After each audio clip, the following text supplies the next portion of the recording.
Hey guys, welcome back to what is episode 16 of this Impact Wrestling save, and I'm going to start off episode 16 with a bit of an admission, a bit of a confession. When I offered Alex Shelley that exclusive contract before the start of last episode, I didn't realize we could have just changed the day we taped on, and he could have just came to shows, and still went to Ring of Honor and AEW. And you're probably thinking, that's not really a big deal, is it? You've got him on an exclusive contract. It means he's less likely to get injured. And surely Ring of Honor or AEW can't outbid you anyway. Can they? Well, they couldn't. AEW could. They did outbid us. Sorry, if I tried. Realizing my error, I did try and go back a week. But I had already went too far into the game to be able to skip back to before last show. So we're going to go on without Alex Shelley. We have until the end of the month. I'm not going to mess with the database and stop him from going to AEW. Because at the end of the day, this is a game. It's a fancy booking game. I made a mistake that has let Alex Shelley get out of our grasp. But, you know, things like that happen in wrestling. People leave. People get injured, like Leo Rush in the last episode, and you've got to adjust and you've got to book on the fly. If people are really disappointed Alex Shelley won't be in the series going forward, maybe we'll try and sort something out. But for now, we're just going to build on without him. And after Turning Point, which is actually the next show, that'll be his last show. I just want to get this out before the start of the episode. But yeah, we'll be moving on with Alex Shelley, unfortunately, as he'll be going to AEW. Which, to be fair, in real life, I would really like to see Alex Shelley in AEW, but I don't think it'll happen in real life, obviously, because in real life they have an alliance with AEW, and I think it'd be a bit weird if Don Callis was just letting his Impact talent go to AEW permanently, especially without replacements every so often, like someone, showing up every so often to be able to cover for the fact that they would lose someone like Alex Shelley. So, to enter the show, Don Callis and Josh Matthews are on screen. They run the show the same way they do every time. Gives us that good 40 rating out of the top. They talk about EC3's heel turn at the end of last episode. Him putting his foot over the chest of Eddie Edwards. And really announcing himself as the new Mr. Impact in his mind. Alex Shelley will open the show with Chris Sabin and Petey Williams. They talk about Chris Bay and the fact that he's lost Leo Rush. And of course, they talk about what's been going on with Rich Swann and Eric Young. So we'll get into this segment. As you can see, Shelley and Sabin and Petey Williams are not alone, but they are at the start. Petey Williams and Chris Sabin come out with the tag team titles along with Alex Shelley. Shelley sort of says to the Impact fans, look, he's sorry he wasn't there for the big match, but Petey Williams done a great job, and he's got to be back here in Impact Wrestling with the belt. Before anything else can happen, Ace Austin and my man Fulton's music hits.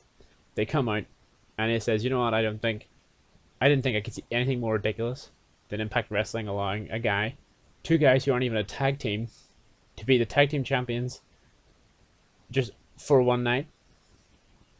I didn't think there was anything more ridiculous than that. But not only is he now handing you back the belt, but you're going. Ace Austin just rips the band-aid off. Right off of Alex Shelley, before he can say it, before he can put it out there. Ace Austin's like, you're not even staying here. You're going to AEW. I'm sure I'm sure the Impact crowd would maybe not have a positive reaction to that. And he's like, you're coming back here, you're taking this belt, and then next month you're gone, and you're supposed to be some Impact original, some Impact hero. And Shelley gets heated. He gets in Austin's face. And he says, look, it's not like that. These guys know why I'm going. They know the opportunity I've been presented with, blah, blah, blah. And he says he's going to defend the belt to the best of his ability at the end of the month. And if he's still champion, he'll obviously give it back to Petey Williams. Before the situation heat up too much, Gallows and Anderson come down. And they're like, you need an opponent for the end of the month. They're the best tag team in the division that hasn't been pinned by the Guns yet. And with all due respect to Petey Williams, they want that guns match before they leave. Shelley and Sabin think about it. Austin starts clowning Alex Shelley again. And Shelley again sort of squares up to the other four dudes and is like, look, I'm here to prove myself until the end of the month. I'll take on any one of you. Which then will lead into a match with Ace Austin, where, in a 56, a very good match, Ace Austin pins Alex Shelley with a House of Cards in 12 minutes and 30 seconds. We're not burying Alex Shelley. Alex Shelley, we're going to let him go out on a high. He didn't snake us. I messed up. That's why he's leaving. And I think Impact in real life, if this for some reason happened in real life, would let him go out high as well. But he will take the loss to Ace Austin here in a 56 rating in a very good match, with his rating actually being better than Ace Austin's. And they unfortunately have they have good chemistry, which would have been nice to be able to reuse a lot. But we move on, and then after the match, Sabin and Petey Williams pick up Shelley, and they have a stare down with Anderson and Gallows, who want that guns match.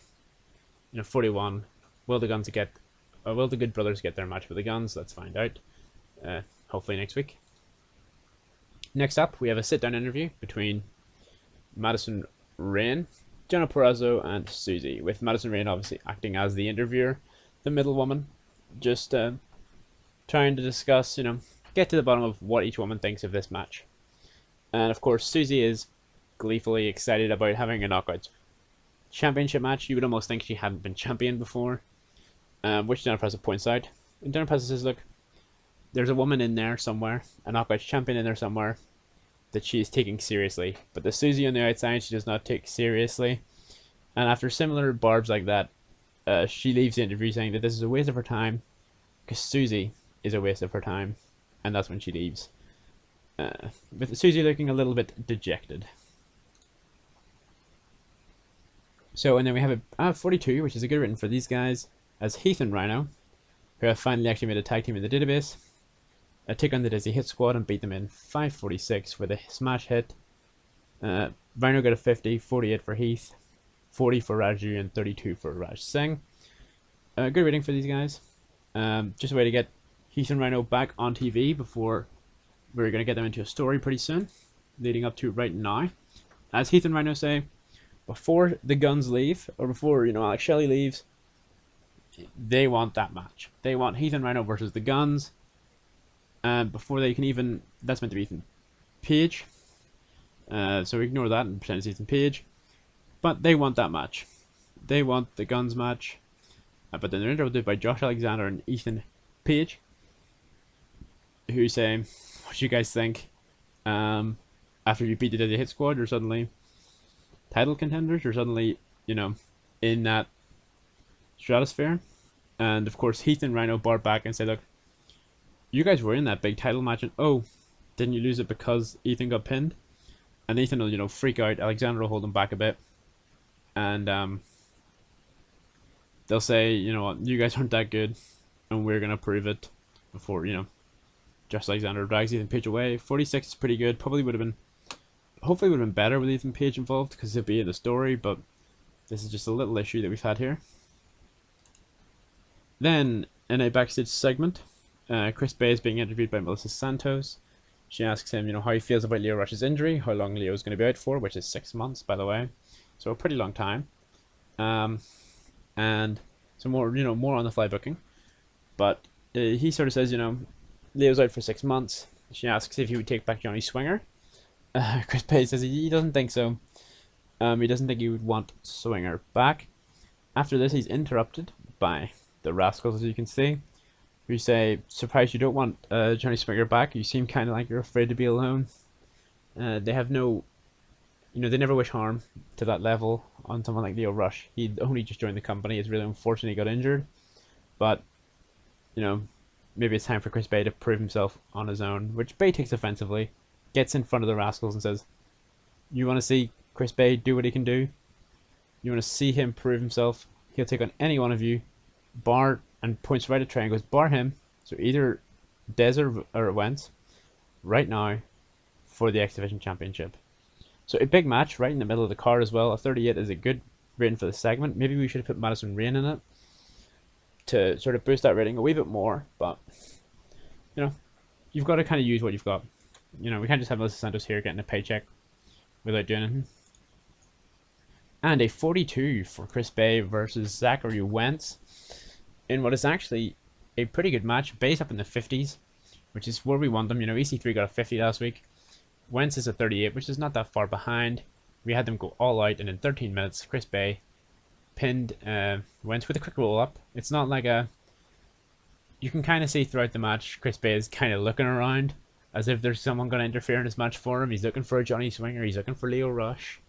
But of course, neither man are there. And Bay actually gets the roll up on Wentz after a very good match to make defense number 4 of his X Division title in a 42, which I'll take, to be fair. So after the match, Chris Bay has escaped the Rascals for now, and as he holds his belt in the air, he stares down Trey, who's standing in the ring with Wentz and Dez. After this, we then go to Sami Callihan versus Luster the Legend in an 8-minute match. Callihan wins with a headlock driver. Not much to say about this match. A great in-ring rating, as Callihan seems to carry Luster to that 53. Of course, Callihan getting a 59, Luster a 28. Just an opportunity for Callihan to sort of show what he can do in the ring and then build up to our next segment, where he is laid out by the big man, Big Moose, lays him out in a 54. He lays him out with a big spear. He's laying fists in. He's pummeling him, yelling things like, you know, you want to play games? Let's play games, Callihan. You want to play games? Let's do this. I ain't afraid of you. Just pummeling Callihan. Leaves up the ramp, and then we end it with Callihan sort of being some like crew trying to help Callihan walk back down, but then Callihan shoves them off and walks back up on his own. Very babyface like. 42. This is not there, but Brian Myers gets a roll-up victory on Eric Young in a 12-minute match after using... He doesn't use the ropes for leverage. What happens is Rich Swann comes down to the ring and distracts Eric Young, causing Eric Young to lose to Brian Myers. 42 segment, 49 for Eric Young, 42 for Brian Myers. Decent match. And of course, after the match, Switch Swan laughs his head off at EY for losing this match to Brian Myers. And of course, Brian Myers is loving life, though, as he is again still undefeated in Impact Wrestling with a 38 rated segment now. And then EC3 comes out, finally making his appearance on this show. As he's just arrived, he talks a bit about Eddie Edwards, and he begins to talk about how incredibly disrespectful it was of Eddie Edwards to even act like he was ever the ace or Mr. Impact, especially once EC3 signed. And it just disappointed him that Eddie Edwards was bringing down this company that he once made great. And he sort of goes on this kind of, and it's not the same man on a mission EC3. There's a lot of, there's a nice suit on. It's a lot of old school EC3 until James Storm's music hits and he returns back to Impact for the first time in quite a few years, I think, isn't it? To quite a good pop, I would hope, from the crowd, from the 289 at center stage. Storm, of course, says him and Eddie Edwards didn't always see eye to eye, but he certainly didn't always see eye to eye with EC3 either. But he doesn't appreciate the way the EC3 talks about this company and talks about the rest of the locker room like he is somebody. And, he just couldn't sit backstage when he was visiting some friends. That's what he's saying. He's not saying he's a contract. He's saying he was visiting some friends backstage, and he just couldn't keep listening to EC3. And of course, he says he'll slap the taste out of his mouth. And EC3 says, "I'd like to see you try." Non-title, of course. So the two men set up for a match, a 49 segment. Hopefully will lead to a 50 match at least. And yeah, 50 match. EC3 defeats James Storm. He doesn't do it with a handful of tights in 14 minutes. What happens is there's a bit of a cheating. There's maybe an eye poke or feet on the ropes, but he gets by James Storm. He does hit a 1%er and pin him, of course, but it's not the cleanest of victories, as you can tell. A 53 for James Storm is very good. I wasn't sure if he was going to be like mid-card level or if he was going to be main event level here with EC3 and Eddie Edwards, but thankfully he seems to be at the top of the card. And the show will end after that pinfall on James Storm, of course, and a brief celebration from EC3. A 51 match, better than last week's match. So let me know what you guys think in the comments down below. What do you think about us losing Shelley? What do you think about where we're going with Heath and Rhino versus the North? The Rascals versus Chris Bay? What do you think that Moose has seemingly accepted Callahan's challenge?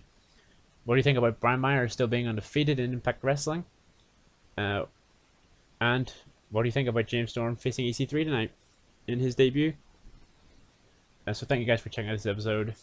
Apologies again for the Alex Shelley thing, but at the end of the day, we'll move on. And, you know, the Guns weren't always going to be tag team champions anyway.